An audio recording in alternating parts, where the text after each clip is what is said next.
강아지가 요통이 걸렸다라는 말 많이 들어보신 적은 없을 거예요. 강아지뿐만 아니라 고양이도 그렇고. 그래서 굉장히 안정적이고 굉장히 불안정하다라는 것을 이해를 해 주셔야 돼요. 자, 근데 뒤에 나오나? 자, 근데 인간은 이 불안정함을 어떻게 이용해요? 조금만 건드려도 넘어진다며요. 그렇죠? 그럼 반대로 해서 이거를 조금만 건드려도 얘는 가동성이 생겨요. 조금만 건드려도 얘가 움직일 수가 있습니다. 무게중심이 앞으로 이동하거나 뒤로 이동하거나 이 무게중심이 이 중심 성상에서 쉽게 벗어날 수 있기 때문에 이거를 가동성으로 삼는 거예요. 얘는 어때요? 얘는 앞으로 추진하기 위해서 어떻게 될까요? 무게중심이 안정적이라는 거는 이걸 이동시키려면 그만큼 에너지 많이 쓰인다는 거예요. 그러면 얘네들이 뭘 발달해요? 어떤 근육들이? 이런 거, 다리 근육들 발달해요. 그래서 특히 앞다리 같은 경우는 조정, 핸들 같은 역할을 해주고요. 뒷다리 같은 경우는 엔진 같은 역할을 해줍니다. 이 네발기 동물들이 있어서. 무게중심이 안정적이라는 것은 내가 이 무게중심을 이동시키기 위해서 굉장히 많은 힘이 필요하다는 걸 말해요. 근데 얘가 불안하다는 것은 나쁘게 말하면 불안한 거고 좋게 말하면 이제 쉽게 우리가 움직일 수 있다는 걸 표현합니다. 그래서 얘의 장점은 보행인 거고요. 얘의 장점은 뭐예요? 졸라 빨리 달릴 수 있습니다. 사슴이나 뭐 호랑이 얘들 순간 속도 엄청 빨라요. 뭐 치타는 말할 것도 없고. 그렇죠? 근데 걔네가 그 속력으로 10km, 20km 달릴 수 있을까요? 절대 못 달립니다. 절대 못 달려요. 근데 인간은 어때요? 달릴 수 있죠. 옛날 같은 경우는 사냥 방법이 되게 재밌었다고 하는데 사슴 같은 거를 우리가 얘 잡았어요. 그러니까 포착을 했어. 그럼 쟤를 잡아야 될 거 아니에요? 어떻게 잡는지 아세요? 사슴을 계속 쫓아다녀요, 그냥.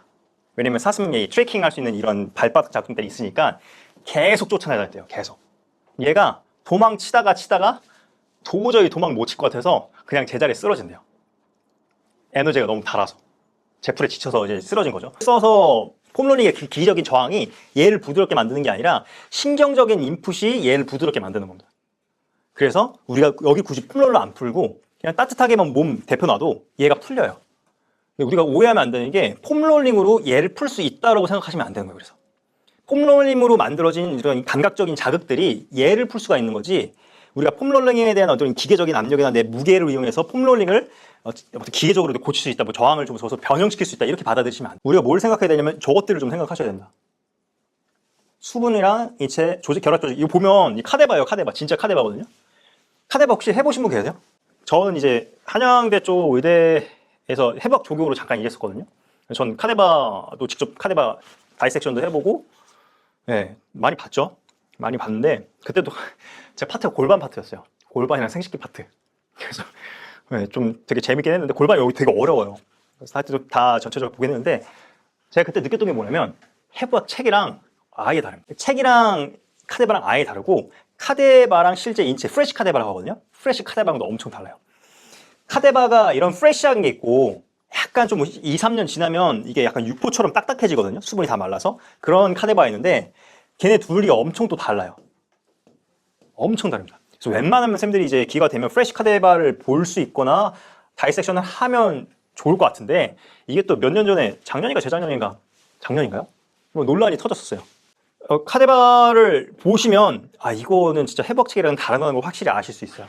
지금 보게 되면 딱 봐도 다르지 않아요? 그래서 이거 다 지방 조직이에요. 사람들 살 뺀다고 다 난리잖아요. 날리면 어떻게 돼요? 이 결합 조직들 간의 마찰이 엄청 많아집니다. 염증 생겨요. 근데도 이런 지방들 막 문제라고 생각하는데 근데 이게 다 이런 사이에 어느 정도 다 있어야지만 우리가 다 움직임이 나올 수가 있습니다. 그리고 첫 번째로 중요한 게 뭐라고 써놨어요? 수분이거든요. 수분이 있어야 돼요. 수분. 인체에 수분이 없으면 체수분이나 체수분량이 엄청 부족하면 이것들이 기능을 못합니다. 기능하기도 어렵고 기능에 있어서 만약에 내가 100을 발휘해야 되는 상황이면 수분이 없는 상태에서는 70, 60밖에 이제 기능 발휘가 안 되는 거예요. 수분이 그만큼 중요합니다. 근데 문제는 내가 수분을 섭취했을 때 이 수분이 체수분으로 전환되는지를 확인하셔야 돼요. 어떤 사람은 뭐 2리터, 3리터 이렇게 먹어요, 수분을. 근데 사실상 몸에 있어서 체수분량이 없습니다. 그러면 우리가 일단 모두 봐야 돼요. 신장도 봐야 돼요. 그러니까 우리가 본다는 게 아니라 한번 신장이나 이런 데 한번 보시면 좋겠다라고 우리가 조언을 해줄 수가 있는 거예요. 이런 걸 모르면 그냥 내가 운동 잘못했나? 약간 이런 자기감에 빠지게 되는 거죠. 자, 그 다음에 우리가 카데바를 통해서 뭘 알 수 있냐면 요거 결합 조직의 연결성을 볼 수가 있습니다. 결합 조직의 연결성. 자, 우리가 상완 요근 있죠. 요거 우리가 근육을 해부학책을 보게 되면 이 근육만 딱 따로 떼서 나와요. 그래서 상완 요골근이랑 다른 근육들이 어떻게 연결되는지 볼 수가 없게 당길 수가 있으니까. 그래서 회전력이 굉장히 세지고 스테빌라이징 힘들은 점점 줄어듭니다. 근데 이게 엘보가 더 이 상태에서 90도에서 더 굽혀짐에 따라서 뭐가 더 심해져요? 이렇게 나옵니다. 얘가 당기는 방향이 관절 축과 축에 있어서 관절 축과 상당히 틀어지게 돼요. 그래서 오히려 이 상태에서 이두근이 일하면 불안정성이 더 커져요. 왜냐면 이두근이 만들어내는 이 회전력 자체가 관절의 안정성을 만들어주기보다는 깨지도록 만들어주게 돼 있으니까요. 그래서 우리가 이 근육을 생각했을 때 실제 움직이는 힘, 안정화를 만드는 힘, 그 다음에 사실 불안정을 만드는 힘, 이것도 같이 생각하셔야 돼요. 요거를 이 힘을 커버해주기 위해서 뭐가 일을 한다? 얘가 일을 해줘야 됩니다. 그러면 여기서 이제 일한 게 뭐예요? 삼두근이 이제 일을 하겠죠. 그래서 불안해진 과정에서. 그럼 우리가 뭘 생각해야 되냐면 회원이 언제 불안한지 아셔야 돼요. 회원이 어깨가 아픈 회원이 있어요. 그럼 이 회원이 이제 어떤 동작을 하고 어떤 포지션에서 어떤 느낌을 갖고 있는지를 아셔야 돼요. 이두근의 기랑근이 무조건 삼두근이다라고만 외워두시면 특정 방향을 선생님들이 이해를 못하게 돼요. 이두근이 이렇게 만들 수도 있고 이렇게도 만들 수도 있고 그렇죠? 이렇게도 만들 수 있잖아요. 그렇죠? 그럼 요 동작에서 이두근이 쓰일 때 이두근의 기랑근은 뭐예요? 물론 삼두근일 수도 있겠지만 삼극근일 수도 있고 대원근일 수도 있고 그러니까 무조건 주동근 해박체에서 문제점이 뭐냐면 뭐 이두근 나오고 얘 액션 나오고 그다음에 얘 뭐 신경 나오고 근데 얘 좀 더 디테일한 책은 얘 주동근이 나와요. 기랑근이랑 협력근이 나온다고요. 협력근. 협력근 보통 해박체에서 어떻게 나와요? 이두근이랑 뭐 상완근 나오고 뭐 좀 더 나오면 뭐 오해 완근 이런 거 나올 수도 있어요. 이걸 외워버리면 문제점이 뭐냐면 자 지금 이두근의 기랑근이 협력근 표현할게요. 협력근. 이 상태에서 이두근의 협력근이 상완근이에요?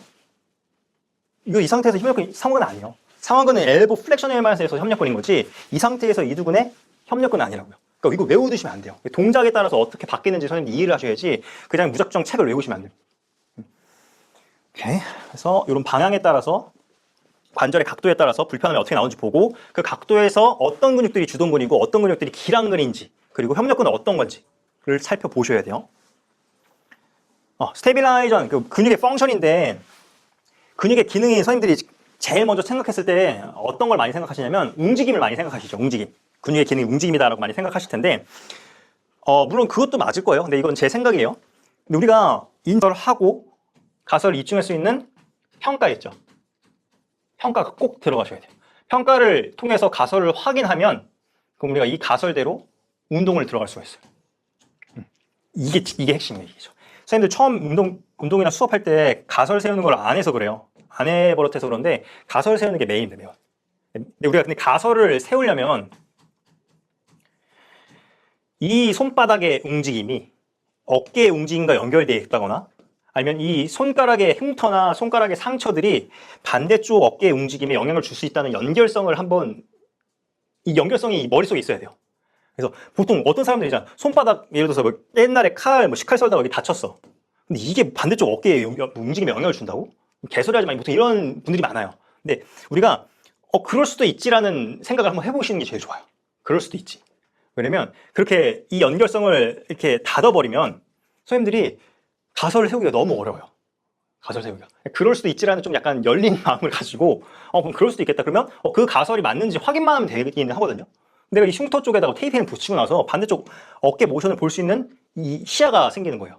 그래서 우리가 선생님들이 봤을 때 이 문제가 과거 이력에서 옛날 이 다쳤던 손목이나 이 손바닥의 이 흉터가 반대쪽 어깨에 영향을 줄 수도 있겠구나라는 열린 생각을 좀 이렇게 트여놓고 계신 게 제일 좋습니다. 이게 제일 좋습니다. 네, 이런 거. 근데 실제로 이런 경우 많습니다. 그렇죠.